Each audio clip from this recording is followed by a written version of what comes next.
It's that time of the year, folks. The time where we take a look at literary concepts in video games and explain how they're done for the sake of story and to make it interesting. And probably the more intriguing concept is the main character that you play in games. Sometimes they're just self-inserts, where they don't have an actual personality per se, but allow the players to impose themselves onto the character. And if you do, sometimes it can say more about you than anything else. You're the scum of the earth. Of course, there are going to be protagonists in games who are established entities, and sometimes you'll be forced to take the reins of a character who has their own story, for better or for worse. Ugh. Listen to my And there's nothing wrong with that. While you, as the player, are controlling what the character does, you're ultimately following their story, viewing the world through their lens, which includes their beliefs, their biases, and sometimes even their insanity. In that regard, you have to trust the character's perspective. In a good portion of the time, when we look at the events of a game through their eyes, we tend to just think we're getting a clear-cut look at what's happening. But that, my friends, opens up an interesting concept. What if the events we're seeing and being told are exactly truthful? What if they're unreliable? Okay, I'll tell you why I want to destroy Arasaka. By the way, George, I had a little accident with my car. We have been allies for some time now. Yes, my friends, although it isn't as common as you think, there is a concept of the unreliable narrator in video games. A concept seen within movies like American Psycho, where around the tail end, and even with hints given throughout, it's revealed that what we're seeing through the eyes of a protagonist isn't quite what's going on. It's a literary concept where we follow the story's narration, but it's done in a way where the story isn't fully credible. Essentially, it's done when the story misleads the audience. And to completely upfront on this, it can be done intentionally or unintentionally by the narrator, or even though it's the manner in which the cutscenes play out. The unreliable narrator is a method of storytelling that can be rather difficult to pull off, especially in the world of video games. That's because, unlike say a movie or a TV show, you're more or less a part of the narrative in the game, and as such, when you get conflicting information done in a method like this, it can be rather hard to pull off as it can seem like a waste of time to the players, since they've been spending time with this narrative in a more interactive manner. That isn't to say this literary device hasn't been used before. Sometimes it works, other times it doesn't, but I figured for today we'd take some time to talk about some examples of how to either succeed or royally screw things up in a way I screwed up my editor's brain cells with all those Yu-Gi-Oh vids I used to have him edit. And I'm gonna kill you if I ever have to edit any more of your Yu-Gi-Oh videos ever again. Capiche? Oh hey! A gun! That actually leads me to my first example, and probably the only negative one in this video. Oh God, my foot!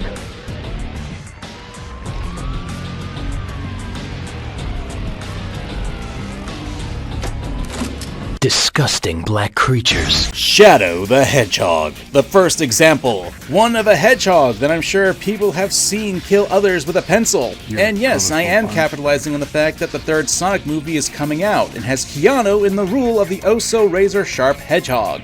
But today, we'll be looking at the one game that was focused specifically on Shadow. The one where he was given the greatest writing trope of all time. Amnesia! It makes sense, of course. Well, what happened to Shadow at the end of the iconic Sonic Adventure 2? Oh, he supposedly died! Well, regardless of that, Shadow came back in his own standalone title, where he was trying to find his own past, all the while dealing with an alien invasion by helping it, fighting it, or just going off like an ecchi boy who's too deep and misunderstood and just does his own thing.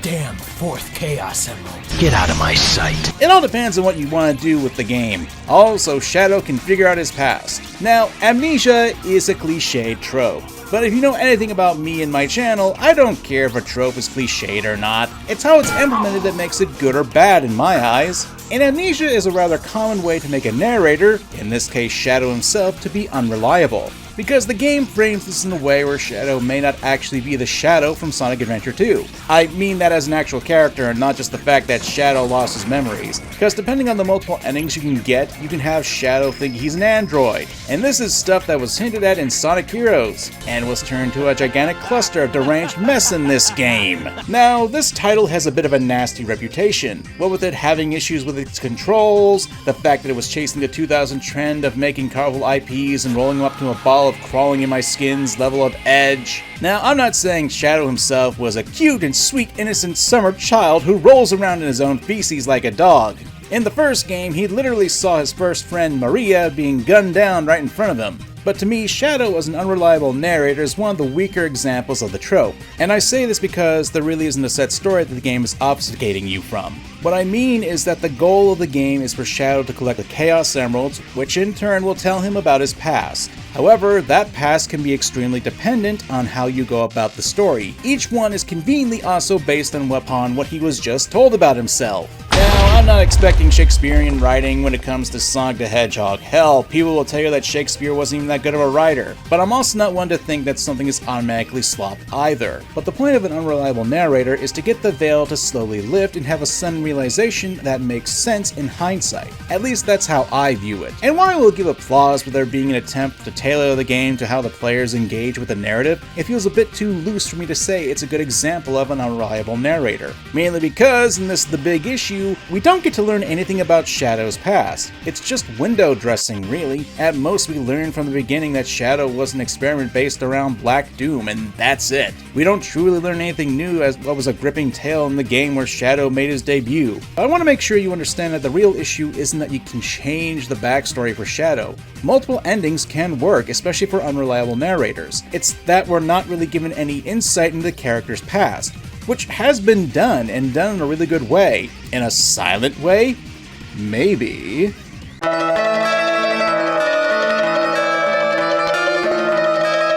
Obfuscation is the name of the game when you're making an unreliable narrator, and it's a game that can be tricky to play. As demonstrated with the last example, it's lacking the key factor of not learning anything about the character. And while there are many possible endings to Shadow's story in the game, it's not like you actually learn more about the character or what makes him tick because of it. We already learned all we knew in Sonic Adventure 2, but it's not impossible to do that with a character and allow the players to choose the endings based on their actions. So my friends, it's time to return to Silent Hill. I don't have to tell you how great of a game Silent Hill 2 is. Ever since the game came out and YouTube became a proper career choice for some people, sadly, the game has been the focus of a ton of video game essays. And even more so now that the official remake has dropped. The game is praised for its atmosphere, storytelling, and of course, delving into the psyche of the main character, James Sunderland. If for some reason you're not familiar with the story of Silent Hill 2, the plot follows James as he makes his way into Silent Hill, being prompted to go there after receiving a letter from his dead wife, Mary. Mary, as we're informed, passed away 3 years prior to the story of the game. James, understandably, comes to the conclusion that somehow his wife is alive and in Silent Hill, or someone used his wife's name to call him there, and he's out to figure out the mystery of this unseen Mary figure. Although he knows the truth that Mary is dead, he holds onto the hope that she's alive in some way or another. And as the town of Silent Hill works its magic to put James through almost literal hell,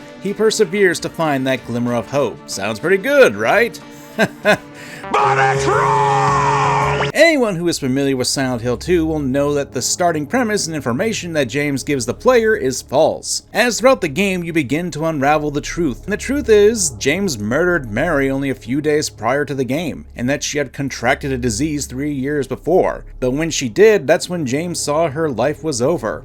Though, through those 3 years, James took care of his wife, all the while at the same time enduring the emotional abuse she delivered to him because of her mood swings. And all of it took a toll on James's mental health up until the point where he smothered her with a pillow, One Flew Over the Cuckoo's Nest style. There's also the fact that we learned from interviews about the game that James actually put Mary in the backseat of his car, and you can even see this in the remake of the game as well. At least from some resources. In addition, while we learn this information, it recontextualizes the story in a different light, which is what an unreliable narrator should be best used for. But how is this different from Shadow? I mean, other than presentation, because there sure as hell ain't a pyramid head like seen in a Sonic game. Well, it's because this information is the same. Regardless of your choices in the game to get the ending you want, this core information is static, which is a good thing. The only thing that really changes is James himself as a character, and it's mostly based on his motivations and what lesson he takes away from Silent Hill. In one ending, he can take away nothing from his trip in the damn town, and possibly repeat the cycle that he was trapped in with Mary, only this time with a new woman, his new Mary. In another ending, he can confront the demons and guilt, coming to terms with what he did and get ready to face the consequences of his actions. Or in another ending, James can decide to take his own life, crushed by the guilt of his actions and that he can't live without Mary. Or James can be abducted by aliens and also meets Harry Mason? Man, I wish that was the canon ending. Really, the choices you make change James as a character, but they don't change the core truth about his actions. He did kill his wife. And it's not something dumb like, say, the town is making him stupid. No, it's more to the fact that James is repressing his memories, whether or not it's a coping mechanism or him running away from his problems that acts as the mystery for the players. There's actual intrigue to this, and all you can do is rely on James to narrate while he himself discovers this stuff. So James being an unreliable narrator is probably one of the best examples in gaming. Of course, there are other characters who are repressing those memories and become unreliable narrators because of it.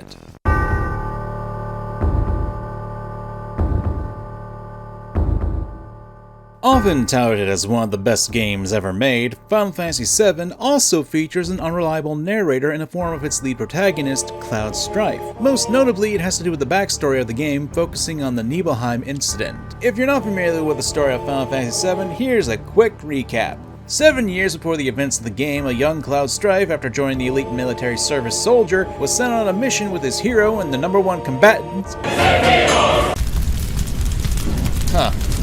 Anyway, as the team makes their way to the damaged Mako reactor, dealing with monsters and falling bridges, Sephiroth learns the truth of his birth and his mother Genova was an ancient being held in the Mako reactor. So of course, Sephiroth's handled this in the most mature manner.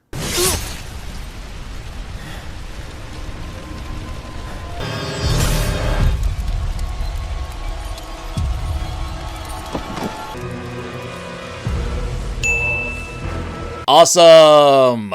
Now, naturally, Cloud being the stand-up guy he is, does the public service of politely telling Sephiroth to stop his murderous rampage. And then it stops. Yeah, as it turns out, Cloud's memory of the situation isn't fully accurate, and the Nibelheim incident is an important event in the game's story, because the reality is, it wasn't Cloud who confronted Sephiroth at the Mako reactor. It was another character, Zack. Someone that Cloud might as well have plagiarized his entire look from, his personality, and even his big old buster sword. And this brings up the question as to how Cloud even knows the full events. If they're inaccurate, does that mean he wasn't even there? Well, no, because he did experience a lot of the events around Nibelheim. That's because Cloud was there, only he was a regular suited grunt. He did witness the events, and he was the one who defeats Sephiroth while Zack failed, but how did Cloud get this way? Well, it was because of a combination of stressful loss of his hometown and family, but also, after the incident, he was experimented on! Cloud was essentially left as a broken husk of a person, and when his friend Zack was gunned down in front of him, it broke Cloud. Cloud's mind essentially adopted Zack's personality and history as a coping mechanism. Combining with Cloud's personal history create a rather interesting amalgamation of a character. It's not the most covert version of an unreliable narrator, but considering that Cloud himself had issues recalling what had actually happened, it still counts. Remember, an unreliable narrator doesn't need to be purposely hiding the truth. They can do it accidentally or be unwittingly obtuse with their information. And Cloud is one that doesn't know that he's given misinformation. So that still makes him an unreliable narrator and one who managed to kick Sephiroth's ass. But a lot of these examples are kinda old, so let's consider a more recent one. Shall I give you despair? Oh, not again!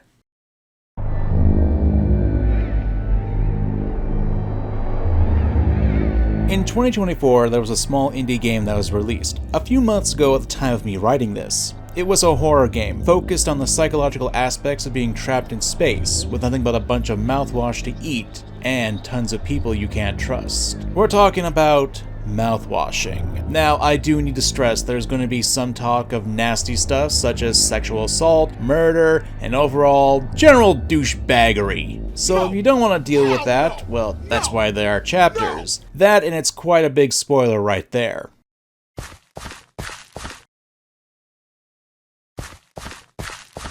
Are they gone yet?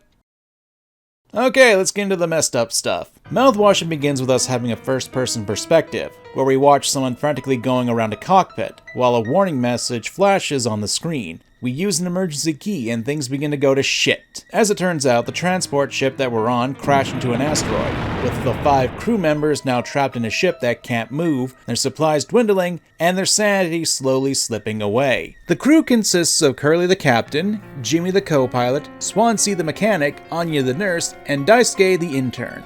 We follow Jimmy after the crash and learn that Curly is heavily injured and is the one blamed for the crash. And it's up to Jimmy to fix things, or at least try to fix them. Times are tough though. With the food and regular supplies running dry, the crew break into the cargo hold and learn that everything they were shipping was a massive supply of mouthwash. And desperate to survive, the crew decides to drink it as their oxygen supply slowly begins to dwindle. Tensions rise as the situation becomes more and more dire, with the crew on the verge of a breaking point. All the while, Jimmy tries to fix the situation. Anya locking herself in the medical bay, Swansea not willing to help with getting her out of there. It got to the point that Jimmy drugs Swansea in order to get into the area that he can get into. And in the process of getting into the medical bay, Daisuke gets critically hurt. It's always the interns, isn't it? Most of the crew dies throughout this story, with the only survivors near the end being Jimmy and the injured Curly. In order to save someone, anyone, Jimmy throws Curly into a cryopod, and Jimmy kills himself since there's only one working pod, sacrificing himself so his friend can have a chance of surviving. Sounds like a real noble and good character who... Oh no, that is a lot. Turns out, this is all just Jimmy's own twisted view on things. The rug was pulled, and as you play the game, you learn what was actually Jimmy who caused the crash in the first place, with Curly trying to stop it, but unfortunately getting caught up in the blast of things. Now, why would Jimmy do this? Well, aside from the meager fact that everyone except Curly is about to lose their job, Jimmy sexually assaulted Anya, and she's pregnant with his kid. And Jimmy, not wanting to face the repercussions when back on Earth, decided to commit a murder-suicide. Yeah, that got dark. We spend most of Mouthwashing as Jimmy and watch his declaration of becoming the new captain, placing all the blame on Curly, who, while not fully innocent in all this, certainly didn't want this to happen. Then again, looking at Curly, who can't even speak, we can't expect to get much there. Mouthwashing is a story where you play as a disgusting human being who's deluded himself into thinking that he can fix this. And there are moments that make a lot more sense when you replay the game with this in mind. The fact that Jimmy knows how to make a knockout drug drink, Anya recoiling whenever she's around Jimmy, and the ever-shocking lines about how there are no locks on the sleeping quarters. Mouthwashing as a narrative is rather fascinating and should be giving its own video on this channel just to talk about how demented it gets. But considering that Jimmy is a pretty blatant, unreliable narrator who's steeped in his own self-delusions, it makes for a great example of the topic, if not one that is rather disgusting. It's fascinating to me because considering all the little things that can slowly click into place when you discover the truth, in spite of Jimmy being a disgusting carcass of a human, Mouthwashing does an excellent job of using him as an unreliable narrator. I personally believe that the unreliable narrator is one of the most fascinating writing tropes you can have, especially when that narrator is your protagonist. Not only does it call into question all the events of the game that led up to the realization, and remind the player that even the characters they play can have their own biases, their own delusions, and their own problems that can make them warp the events or pass to their own tune, but because most of the time, players wouldn't even realize it until it was too late. I love that sudden realization, when it slaps you right in the face. And whether you play as an emo hedgehog wielding a gun, or a piece of garbage of a human, these are experiences that can stick with the player in something that you can't really get the same experience while being a third-party viewer. Sure, there are movies and shows with unreliable narrators, but they just don't have the same feel as putting you in the driver's seat as one of them. Still, there are plenty of unreliable narrators out there that I'm sure I missed. Hell, I initially wanted to talk about Raiden from Metal Gear Solid 2, but I didn't want to bog down the video and I need scissors. 61. But regardless, let me know what you guys think about unreliable narrators, especially in video games, and how you think they're implemented well. Maybe tell me what you think what makes a good unreliable narrator and what makes a bad one. I'm MangaKamen, thanks for watching, and don't drink the mouthwash.